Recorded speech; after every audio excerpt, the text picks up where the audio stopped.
I never wanted an arranged marriage. In fact, I spent most of my 20s dodging my parents' attempts to set me up. I was a startup founder, grinding my way through sleepless nights and ramen dinners, dreaming of breaking into the tech elite. Marriage, love, these were distractions. Or, at least, that's what I told myself. But then came the downer. My third app crashed after launch, and investors pulled out. I was deep in debt, my credit cards maxed, and my once vibrant dream was quietly suffocating under unpaid bills. I returned home at 29, broke, bitter, and humiliated. My father, a stern, traditional businessman, saw this as his opportunity. She's from a good family. Smart girl. Not a beauty queen, but decent. I didn't even look at the photo. I was too tired to argue, too ashamed to resist. In my head, I told myself it was temporary, that I'd rebuild, then take control of my life again. The marriage was just survival. Her name was Ronnie. She walked into our engagement with her face covered by a long, patterned scarf. I didn't care enough to ask her to unveil. My friends joked behind my back, "Guess you're not marrying for looks, huh?" And I laughed along, hiding my wounded pride. She didn't speak much. That was fine with me. I focused on restarting my business with a small investment my father gave as a wedding gift. I rented a dingy one-room apartment and spent every waking moment coding, pitching, networking. Meanwhile, Ronnie moved into that cramped space with me. She didn't complain. She cooked, kept the place spotless, even supported my chaotic sleep schedule. Still, I barely spoke to her beyond the basics. I didn't even know her birthday. She was background noise in my tunnel-visioned quest for redemption. Then one night, everything changed. It was 2 a.m., and I was struggling with a bug that had derailed my entire launch. Frustrated, I banged my laptop shut and buried my face in my hands. "May I?" a soft voice said from the kitchen. It startled me. I'd forgotten she was awake. Ronnie walked over, placed a cup of tea beside me, and then, without asking, pulled up a chair and pointed at my screen. "You're missing a semicolon," she said, smiling slightly. I blinked. You code?" "I used to," she replied quietly. "Graduated top of my class in computer science. Stopped when my mother got sick. But I remember the basics." That night, for the first time, we talked. Really talked. And I saw something in her eyes I hadn't seen in a long time. Fire. Not the timid, quiet girl I'd assumed she was. She had ambition, ideas, insight, and a sharpness that cut through my ego like glass. She wasn't just decent. She was brilliant. That night marked the beginning of a partnership I never expected. And it was the first time I looked at her, not just as my arranged wife, but as a person. A force. A mystery I'd been too blind to explore. Little did I know, she would become the reason I'd rise again. From that late-night debugging session onward, everything changed between us. Ronnie didn't just help with code. She dissected my entire business model in an hour, pointing out flaws I hadn't seen in months. Her insight was sharp, data-driven, but delivered with quiet confidence. She wasn't trying to outshine me. She just wanted to help. I didn't know how to feel. Part of me felt small. How had I missed this treasure standing right next to me? But another part of me was inspired, humbled. That week, I invited her to be my co-founder. She hesitated. "People won't take a wife and husband startup seriously," she said. "Let them laugh," I told her. "I need someone I can trust. And I've never trusted anyone like I trust you." So we started over. Together. We rebranded the entire startup. Ronnie suggested shifting from app development to a B2B software solution for small retailers, something with stable demand, real-world utility, and less volatility. I didn't want to admit it, but her strategy made more sense than mine ever had.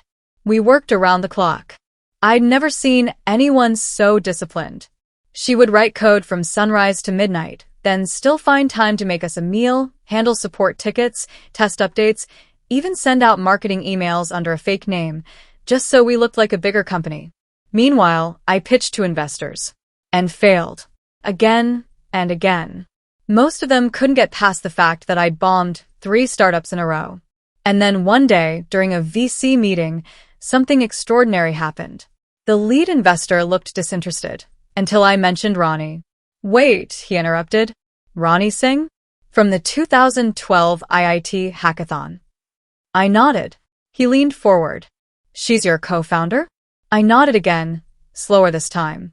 He stared at me for a second, then smiled. That changes everything. We got our first seed round that afternoon.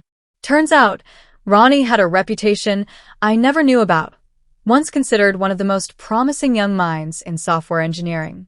Before her mother's illness derailed everything, she'd already been offered a job at a top Silicon Valley firm. I was floored. And a little ashamed. All this time, I had judged her based on looks, silence, and assumptions. I'd failed to see her for who she really was, a powerhouse of intellect, grace, and quiet resilience. One night, after a small victory, our first 5 clients signed, we celebrated with takeout. She was laughing, relaxed, so different from the silent girl I had married months ago. I'm sorry, I blurted out. She looked at me, puzzled. For being blind. For marrying you like you were a burden. For never asking about your dreams. I was wrong. She was quiet for a moment, then said something I'll never forget. You weren't wrong. You were broken. So was I. But maybe we were supposed to rebuild each other. That night, I saw her without the scarf for the first time. And I was stunned. Not because she was some hidden beauty, but because she looked like everything I'd ever missed while chasing shallow dreams. Real, strong, radiant in her truth. No filters. No illusions. Just her. And I felt lucky. So lucky. From that day forward, I stopped calling her my arranged wife. I called her my miracle. Our startup took off faster than we ever imagined. Within 6 months of securing our first funding round, we had grown from 2 overworked founders to a lean team of 10. Clients were pouring in. Our software became the go-to solution for small and mid-sized retailers needing inventory automation. We were solving real problems and we were being noticed. But as the numbers went up, so did the pressure. Late nights became all-nighters. Investors began asking for scale. We were forced to hire faster, ship faster, and market harder. I was barely keeping up. And though Ronnie handled everything with incredible poise, I saw the toll it was taking on her. One evening, I walked into our apartment to find her sitting in the dark, laptop shut, staring at the floor. Her hands were trembling. Ronnie. I knelt beside her. She looked up slowly, tears welling in her eyes. They found me. Who? She handed me her phone. It was an email from an old employer. A powerful one. A CEO of a multinational firm Ronnie had interned for years ago. I didn't recognize the name, but the tone of the message sent chills down my spine. He wasn't congratulating her. He was warning her. I read it twice. I remember how you ghosted us. You still owe us. Don't forget what we have on file. Don't get too comfortable. The world may see you as a genius, but I know who you really are. My fists clenched. She saw my reaction and grabbed my hand. It's not what you think. I never did anything illegal. But I left without notice. They had funded my final year. My mom had just passed. I panicked. I ran. She paused, then added, and he tried things. He crossed boundaries. I was frozen. Shocked. Angry. Not at her. At myself for not knowing, for being so absorbed in my redemption arc that I never even asked her about her scars. And at a world that allowed men like that to carry power while brilliant women like Ronnie were forced into silence and shame. I hugged her tightly. We face it together. No more running. Over the next week, I brought in a lawyer. Quietly, we began documenting everything. We reached out to others who had interned there. The stories were heartbreaking, but they validated everything Ronnie had said. Meanwhile, our company continued to grow. Despite the storm brewing beneath, Ronnie poured herself into our mission. If anything, she was even more unstoppable. Her quiet fire became our cultural foundation, strong, steady, compassionate. And something changed in me, too. I stopped chasing validation from outside. Stopped trying to impress investors with overpolished jargon or wear fake confidence like armor. I had Ronnie by my side. I had truth. And I had purpose. We made our company values public. Zero tolerance for harassment, full transparency, mental health support, and equal pay across every level. People noticed. Employees started choosing us over higher-paying firms because they believed in what we were building. Then came the media. Our story went viral after a blog post titled, "Husband-Wife Founders Redefine Startup Culture," trended on social media. That's when we received the invitation, a global entrepreneurship summit in Singapore. We were to speak as keynote guests. I remember standing backstage, moments before our speech, and looking at Ronnie in her navy blue pantsuit, hair pinned back, gaze calm and focused. She looked like a woman who had walked through fire and made the flame her crown. As we stepped on stage together, I realized something profound. The world had seen her now. And I, who once didn't even bother to ask for her name properly, was the man lucky enough to call her my partner in business and in life. A year after the summit, we crossed a milestone I never imagined even in my wildest dreams. Our company hit a valuation of over $1 billion. We became a unicorn. I stared at the number on the screen, but it didn't sink in. Not immediately.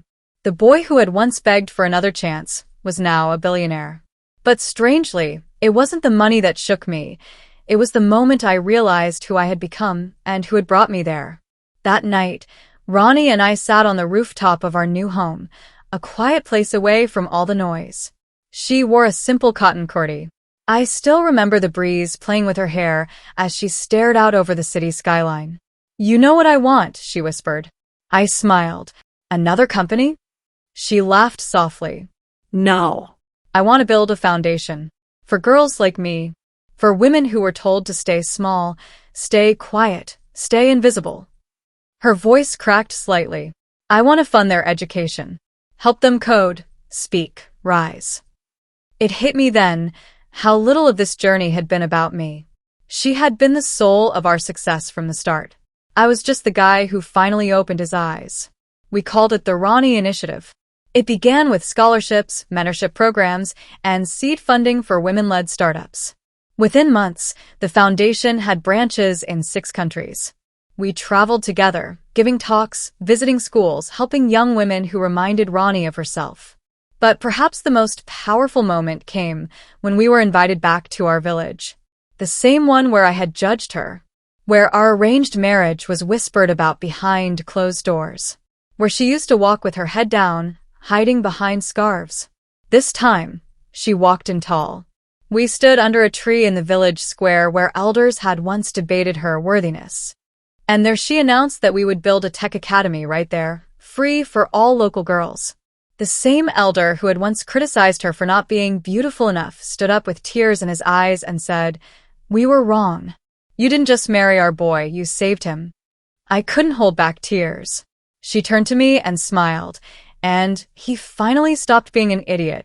We laughed, cried, and embraced, not as co-founders, not as public figures, but as 2 souls who had found each other in a storm and built something unshakable from its wreckage. Years later, during a university commencement speech, I was asked what the secret to our success was. People expected me to say grit, or vision, or luck.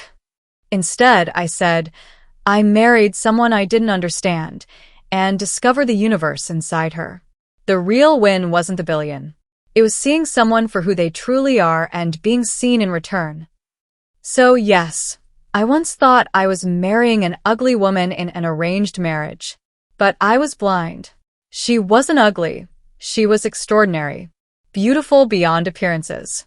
Wiser than the loudest voices. Stronger than the tallest men in any room. And me? I was just lucky enough to marry the woman who taught me how to truly see.